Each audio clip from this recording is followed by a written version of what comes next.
Boa noite a todos. Pessoal, eu tô, como de costume, eu vou gravar a aula novamente, tá? Para que depois a gente possa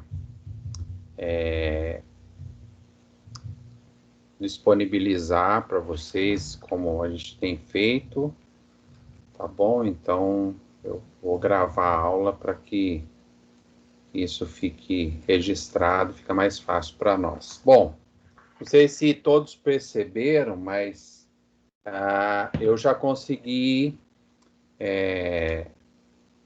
corrigir lá, né? Na verdade, eu não fiz nem correção, mas eu queria comentar um pouquinho sobre o balanço patrimonial, que eu percebi ali que alguns, não foram a grande maioria, né? Foram alguns, eu queria que desse uma olhada lá na plataforma AVA, que eu fiz uma observação, né, na questão do balanço patrimonial, que talvez não entenderam o seguinte, a gente tinha o primeiro grupo, né, de contas, vou até pegar aqui para a gente compartilhar, a gente tinha o primeiro grupo e o segundo grupo do exercício. É bom até que refaça só para fixar o conhecimento, né? Não é nem questão de certo ou errado, eu nem estou levando muito isso em consideração nesse momento, mas seria importante para fixar o conhecimento, para que isso fique bem claro, né, para vocês, porque nós vamos trabalhar com alguns balanços agora e vai ser importante. Deixa eu só compartilhar aqui, ó. Vamos ver se eu consigo. Aqui. Vocês estão vendo aí meu compartilhamento de tela, o exercício? Por favor, que tudo novo para nós também, Sim, estamos. Tá, então ótimo. Então, esse era o exercício que nós... Obrigado para quem respondeu, não consegui ver, mas obrigado. Esse é o exercício que nós postamos lá no AVA, para que a gente fizesse e postasse lá a resposta, tá certo? Então, aqui eu tinha pedido para nós separarmos ativo circulante e não circulante, passivo circulante e não circulante. E então, talvez alguns não entenderam a proposta, mas era o seguinte, ó. Esses números aqui, após classificação entre bens, direitos e obrigações, né, que são que é a propositura aí do balanço, após a identificação desses itens, ele vai formar um balanço que, se eu não me engano, eu não lembro agora, mas ele daria 1.620.000 aqui, né? Então, o que é o balanço patrimonial? Sempre ele tem que ter os dois lados iguais. Eu não posso ter um valor total no ativo e outro valor no passivo, outro valor total. Sempre os valores, né, entre ativo e passivo, eles têm que ser iguais. É obrigatório. Isso é né? Por isso que eu expliquei no começo para vocês que a palavra balanço, na verdade, ela tem origem na balança, que era aquela balança de feira que também tem no símbolo do direito, né? Que representa a justiça. Então, como que era aquilo? Né? Existe ainda essa balança em alguns lugares. Você coloca o peso de 1 quilo de um lado e coloca a mercadoria do outro. Então, como você sabe que tem 1 quilo certinho? Quando ela se equilibra. Então, o balanço é exatamente desse equilíbrio entre ativo e passivo, eles têm que ser o mesmo valor. Então, a origem, né, já da palavra é porque tem que ter esse equilíbrio entre os dois lados, do ativo e passivo, né, e, consequentemente, o patrimônio líquido. Daí, feito isso, eu teria 1.620.000 nesta primeira aqui, nesse primeiro número, nesse primeiro grupo, né, de itens que nós colocamos. Tá, muito bem. Eu partiria para o segundo grupo, então, o que ia acontecer? Eu já tenho um balanço de 1.620.000 que eu vou ver se eu resgato aqui de algum que está correto, para eu tentar compartilhar também, só um minutinho. Eu acho que fica mais fácil ainda. Depois a gente mostrar aqui. Aqui tem um que está bem bacaninho. Vou deixar aqui, daqui a pouco eu mostro. Então, a proposta era exatamente nós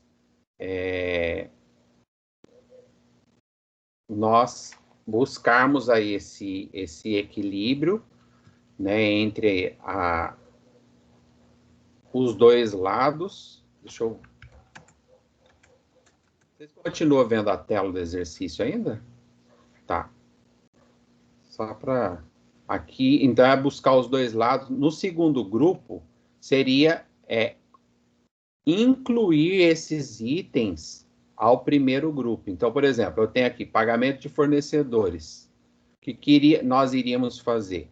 Diminuir a conta do passivo em 90 mil de fornecedores e diminuir a conta do banco, já que foi um pagamento, mas no mesmo balanço, né? Eu não criaria outro, porque se eu criar outro só com esses números aqui, o total do ativo vai ser diferente do passivo. Eu não posso fazer esse grupo separado desse.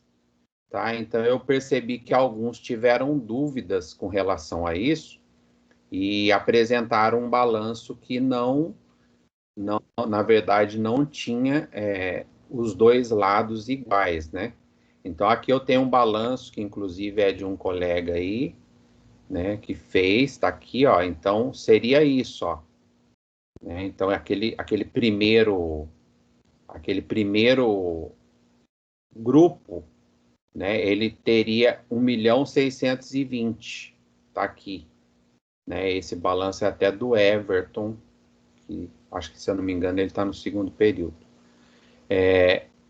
Então, aqui, ó, 1.620.000, né, nesse primeiro grupo, e depois 2.370, incluindo o quê? Então, vamos ver lá. A primeira atividade do segundo grupo era pagamento de fornecedores. Deixa eu ver se o Everton fez aqui. Fez, ó. Então, o que ele fez aqui, ó? A gente tinha 150 mil. Subtraiu 90, por que subtraiu 90? Porque pagou o fornecedor, saiu o dinheiro do banco. Consequentemente, ele tinha uma obrigação aqui de 125 mil, que também foi diminuída em 90, até então 125 mil, depois que somou 400. Então, ele foi também diminuído em 90. O que vai acontecer? Menos 90 aqui. Menos 90 aqui, ele se equilibra. Então, os valores, teoricamente, mudou porque entrou alguns valores, né? Mudaram os números em relação ao primeiro grupo. Mas o segundo grupo é uma inclusão, né, de valores ao primeiro. Não posso fazer descentralizado.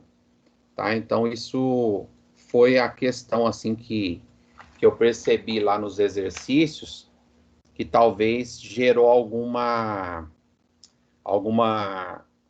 dificuldade ou confusão, alguns não entenderam que era para fazer isso. Então, eu peço que vocês dêem uma olhadinha no AVA, né, esses que os valores de ativo e passivo não bateram, para dar uma olhada, para ver o que lá... Provavelmente, pelo que eu identifiquei, não foi integrado o segundo grupo ao primeiro, foi feito separado. Então, fez um primeiro balanço, né, de 1.620.000 e fez o segundo grupo separado. Aí ele dá bem diferente o valor, e então precisa fazer uma revisão, por favor. E eu postei também no AVA, espero que vocês tenham visto, a correção do exercício do DRE, né? Então, tá lá, eu corrigi, coloquei lá com os comentários no Excel, de onde eu tirei os valores, e agora eu vou formular um exercício para vocês também fazerem, do DRE e postarem lá para a semana que vem, tá bom? Então, nós já vamos, dessa forma, avaliando e montando aí nossa nota para o fechamento aí do nosso semestre, tá? Então, eu vou colocar, né, outro exercício, porque aquele eu já dei resolvido, então não tinha sentido nenhum eu pedir para vocês postar esse que eu já postei a resposta no AVA. Então, eu vou passar um novo agora e esse é para postar. Tudo bem? Entendido? Alguma dúvida? Alguém ficou com alguma questão? Quer perguntar? Não? Tá tranquilo? Posso prosseguir? Tranquilo. Maiara. Então tá bom. O que vocês estão quietinho ou é impressão minha? Nervoso. Tá nervosa, Maiara? Do quê? Misericórdia, essa matéria é muito difícil. Tá achando difícil? Tô. Mas o que você acha? Que é o distanciamento ou o professor que é ruim? Pode falar. É o distanciamento mesmo, eu não consigo focar, essa é a realidade. Nem em casa é meio complicado, né? Às vezes tem coisas que... Pois não. Eu cheguei um pouquinho depois que eu não tava conseguindo entrar aqui, que travou tudo no meu computador. Aí, só para confirmar, é a correção daquele exercício que valeu nota? Então, Lauriele, é sim. É a Lauriele mesmo que está falando? Isso mesmo. Tá. Eu estou aprendendo aqui a usar o TEMS ainda. É assim, Lauriele. É a correção dele, sim. Não sei se vocês receberam notificação, mas era para ter recebido, de que eu corrigi e já atribuí a nota. Na verdade, né, devido a toda a nossa dificuldade e tudo que a gente está vivendo, eu não estou assim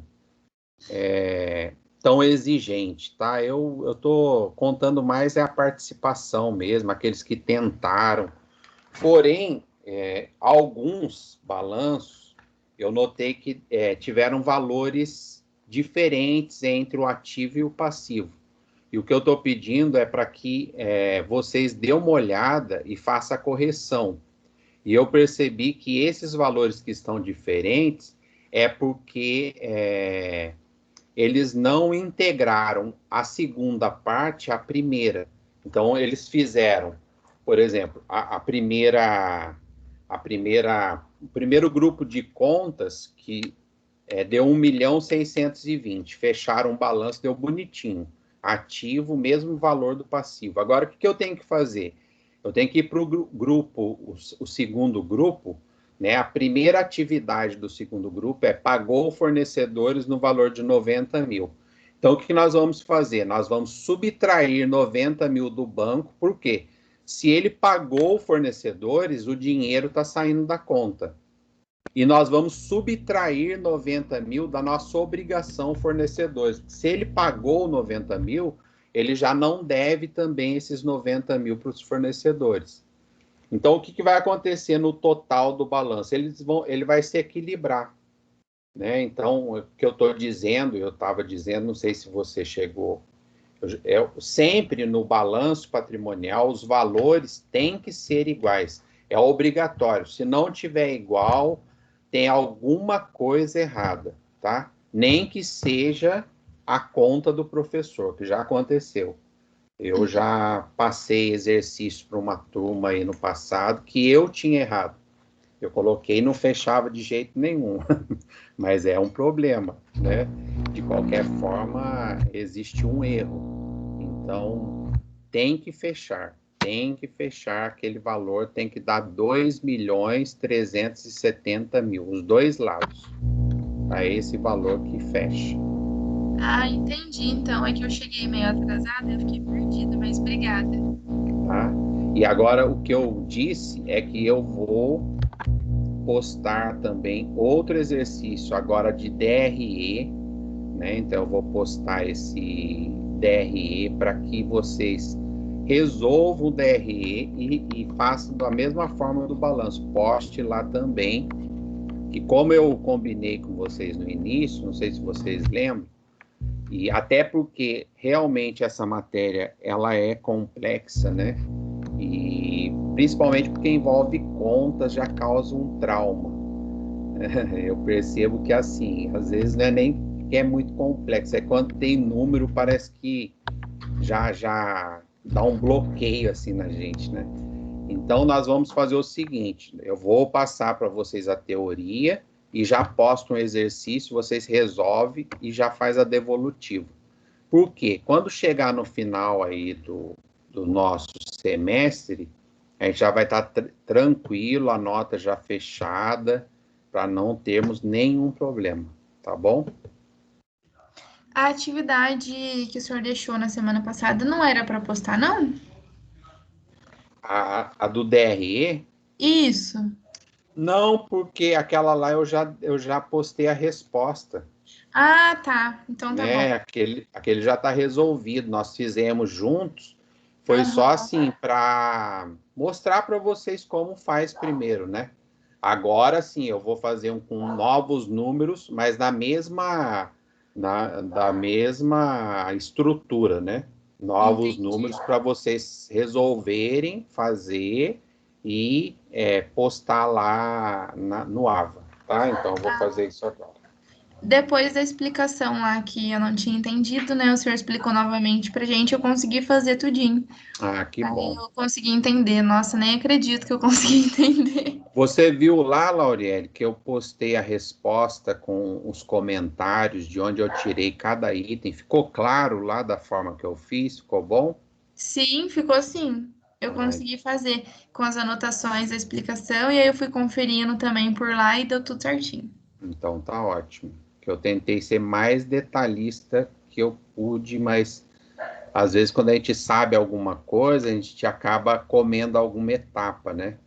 E aí quem tá ouvindo, ainda mais assim, uma aula remota, fica mais difícil ainda. Mas nós vamos vencer, minha gente.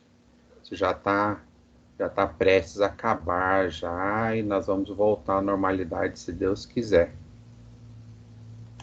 Tá bom? Muito bem. Alguém mais tem alguma dúvida, alguma sugestão, alguma reclamação? Pode ficar à vontade. Tá bom? Se vocês tiverem alguma coisa, eu dou essa. Professor, Pois não. só uma dúvida. Ouvi falar que estão voltando às aulas. A Unifaté chegou. Tá cortando seu áudio.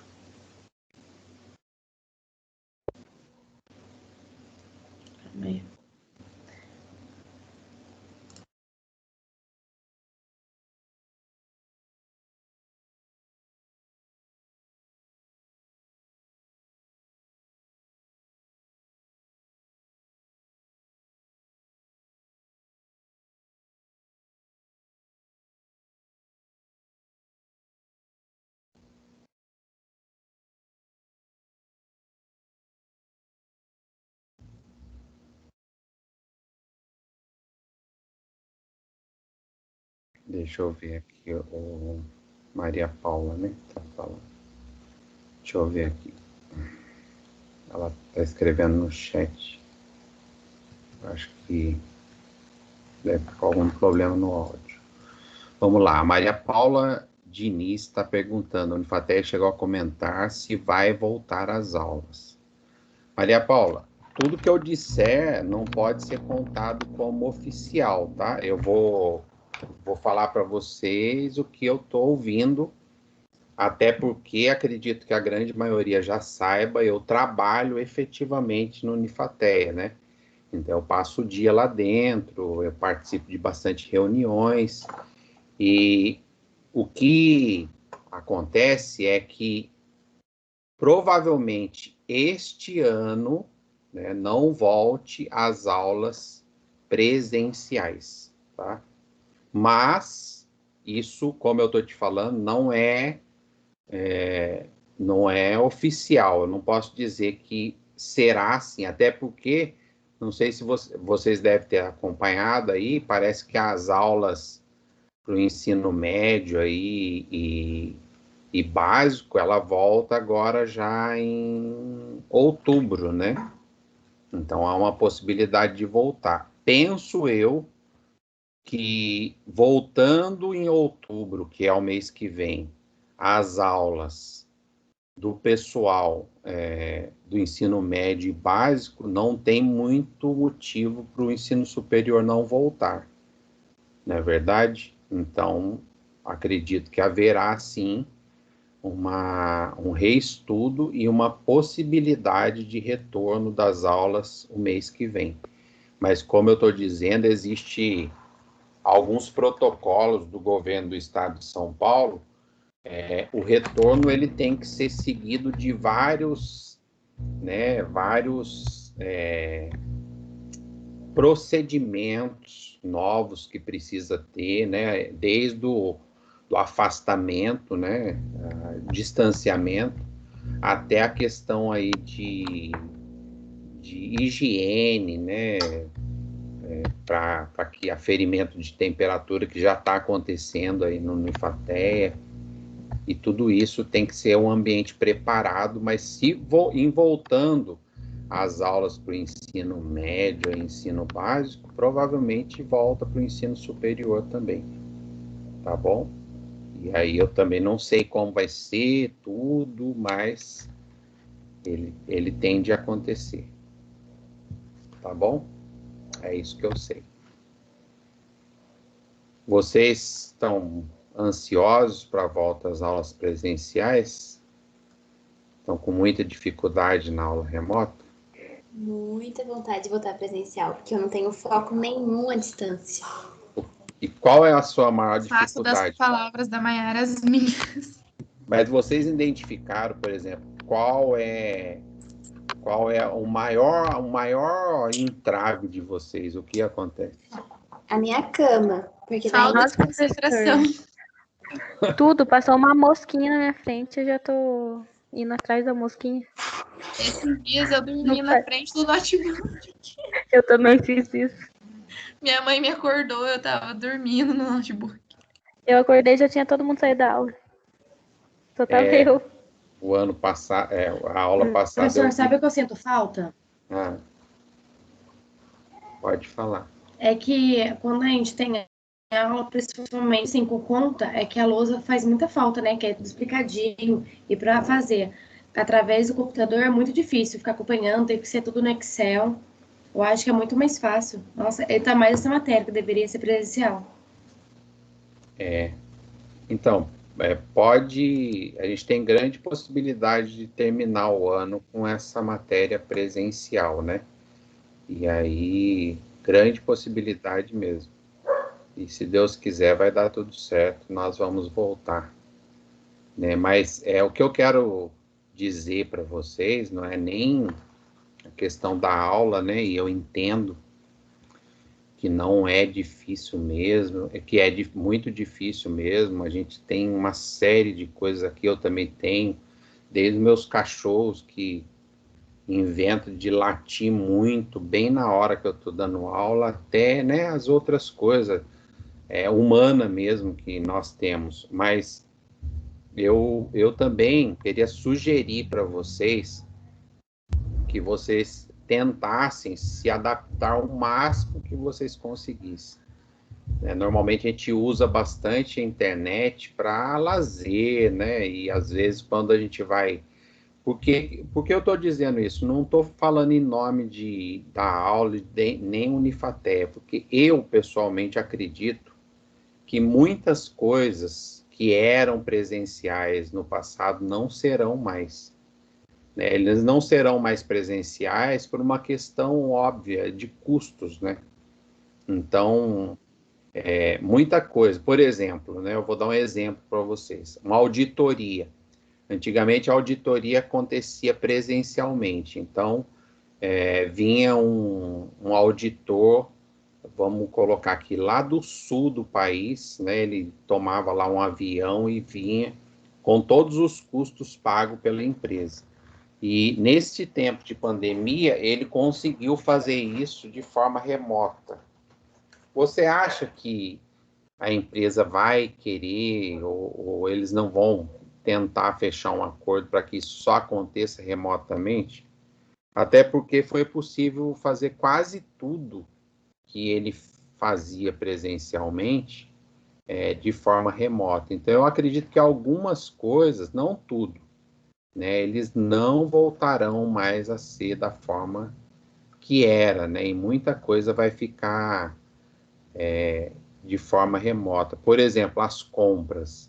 Quem tinha medo de comprar alguma coisa pela internet, acredito que não é o caso de vocês, nem o meu, a gente já tem essa prática, mas muita gente tinha medo. Teve que quebrar esse tabu agora, nesse tempo de pandemia. E isso tende a ficar cada vez mais forte, né? Esse mercado de vendas online, ele tende a ser cada vez mais forte. Então, é só uma reflexãozinha para a gente pensar, e mesmo na área educacional, até falando em termos de custos, né, que a gente discute sobre isso, sobre custos, valores da mensalidade, de que forma a gente poderia fazer isso ficar mais barato para os alunos. Só tem um jeito de ficar mais barato para os alunos, fazendo com que fique mais barato para a instituição também. E talvez um caminho, né? Não, como eu disse, não estou fazendo nada discurso oficial, mas é uma hipótese, né? Apenas uma possibilidade de fazer um sistema híbrido. O que seria um sistema híbrido? Um pouco presencial e um pouco à distância, né? Isso é uma forma da gente diluir um pouco o custo, né? Mas daí teria que realmente fazer um estudo, né? E não é tão simples assim. E talvez algumas disciplinas mesmo não dá para ser remotamente, mas algumas dá, né? Eu acho que tem outras que é possível. Talvez essas de cálculo, assim, seja um pouco mais difícil. Muito bem. Então, hoje, nós vamos dar mais um passinho rumo ao nosso grande objetivo, que é o de análise financeira. Então, eu fiz com que vocês tivessem contato com o balanço patrimonial e DRE, porque, na verdade, existem algumas ferramentas na área financeira que nós podemos usar para analisar as empresas, né? Talvez vocês já tenham visto isso, eu sei, mas eu vou explicar primeiro a questão dos índices financeiros, porque eu tenho um outro objetivo com vocês. Eu vou até mostrar, para ficar mais claro para vocês, onde eu quero chegar com as coisas, que eu acho que fica mais fácil. Então, eu vou compartilhar aqui uma tela. Eu tenho aqui, por exemplo, ó, vamos lá.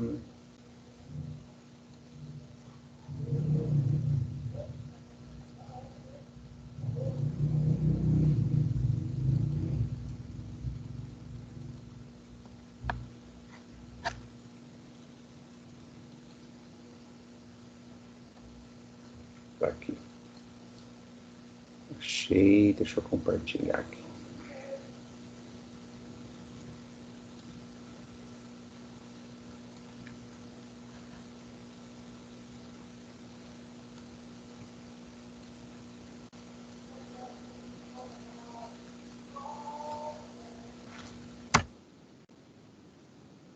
Então, nós temos a análise das demonstrações financeiras, onde a gente consegue medir algumas questões da empresa, principalmente usando aí o balanço patrimonial e DRE, né? Então, nós temos alguns índices ou quocientes, como é chamado, né? Então, nós temos alguns grupos deles que nós vamos estudar a partir de agora.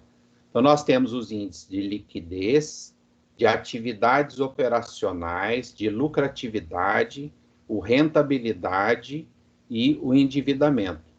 Então, o índice de liquidez, toda vez que nós ouvimos falar sobre liquidez, Nós estamos falando sobre a capacidade da instituição pagar suas dívidas.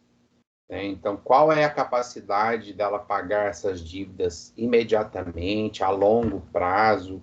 Por que isso é importante? Isso é importante para que o gestor financeiro não perca a mão e o controle da situação, para que ele saiba sempre equilibrar, né, as questões. Nós vimos lá naquele balanço patrimonial, lá no primeiro, né, que nós estávamos estudando, aquele balanço onde a empresa ela não estava muito bem, ela estava com endividamento, né, de o capital circulante líquido dela estava negativo, né, eu acredito que vocês se lembram. A gente viu um balanço de uma empresa que o capital circulante líquido dela estava negativo.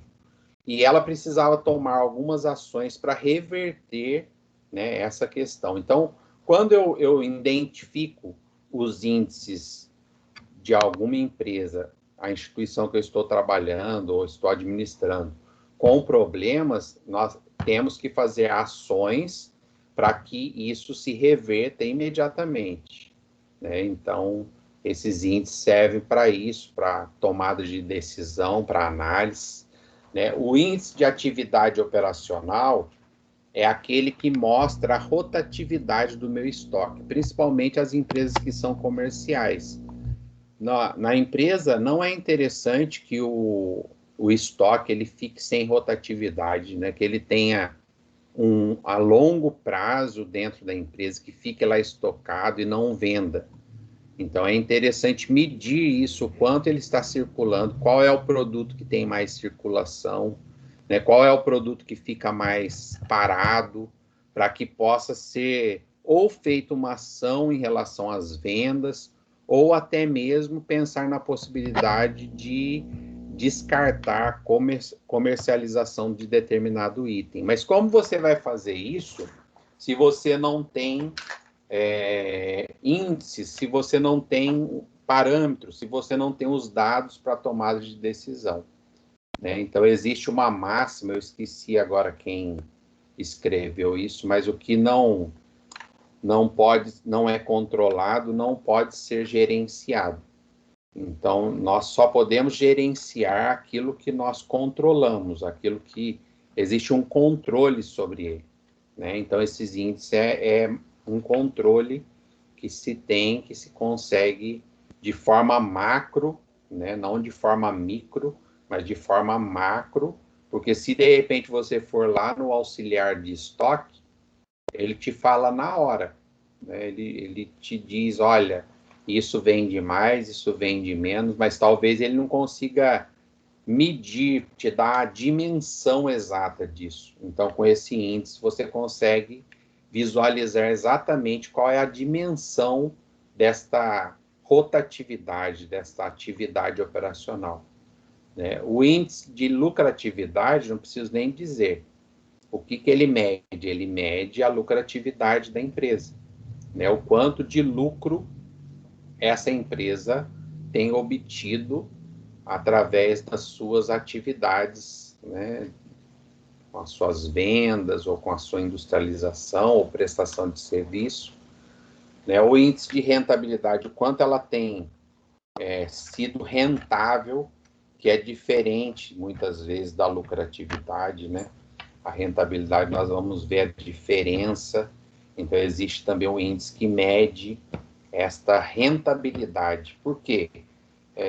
A lucratividade, nós vamos ver e falar bastante isso, ela é mais interessante do ponto de vista empresarial quando ela é obtida sem muitos investimentos, né? Ou quando se trabalha o capital de terceiros dentro da empresa.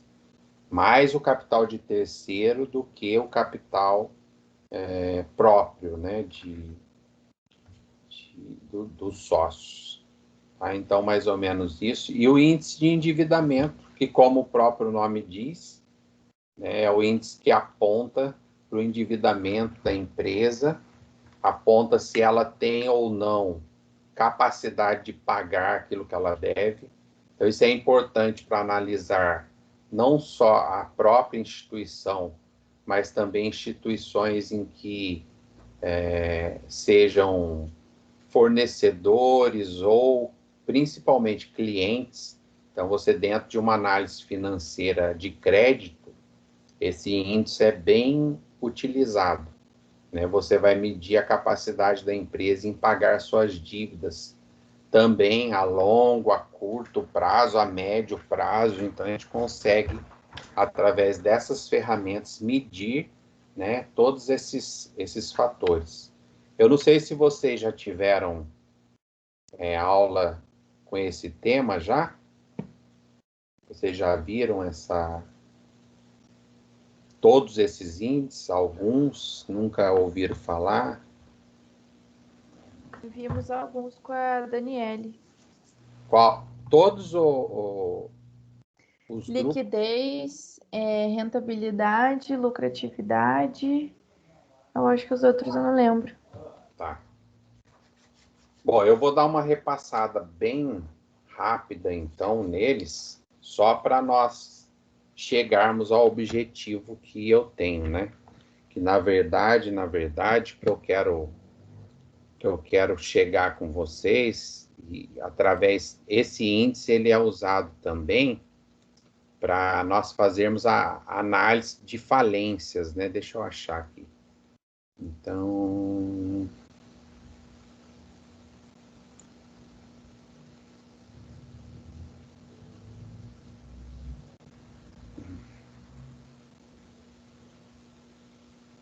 é isso aqui.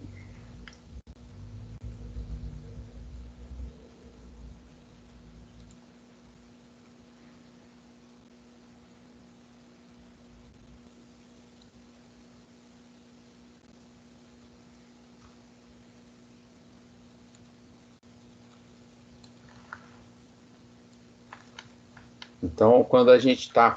Vocês estão vendo uma tela aí com previsão de falências ou não? Com o título? Não. Não? Imaginei. Eu acho que eu Tá fiz na algum... pasta Tá nas pastas. Ah, tá. Então, deixa eu ocultar aqui. Agora foi. Então, esse é uma ferramenta onde nós vamos usar, né, o modelo lá dos índices, nós vamos aplicar principalmente eles aqui. Então, o que acontece? Esse professor Stefan Kentz, né, ele desenvolveu um modelo de como prevenir falências. Ele estudou, na ocasião, algumas empresas e algumas demonstrações financeiras, né, que é o balanço e o DRE, e ele analisou e chegou a um fator de insolvência. Então, ele descobriu que quando a empresa tem esses fatores de insolvência, ele consegue identificar dentro de um termômetro se esta empresa está, né, na área de solvência, que é reduzida as possibilidades de falência, se ela está nesta área em que apresenta os menores riscos, né, de quebrar, ou se ela está nessa área de penumbra, que é uma situação indefinida, perigosa, onde já requer bastante atenção, ou se ela já está com propensão à falência. Né? Isso é importante. Alguém pode dizer assim: ah, então isso é legal para eu analisar só o cliente. Né? Todos os meus clientes eu vou... Não só o cliente. Né? Imagine que você consolidou no mercado, que você trabalha numa empresa que está bem consolidada, mas que ela tem um fornecedor, né, um fornecedor que é o seu carro-chefe, é o principal fornecedor que você tem, e você fechou com ele.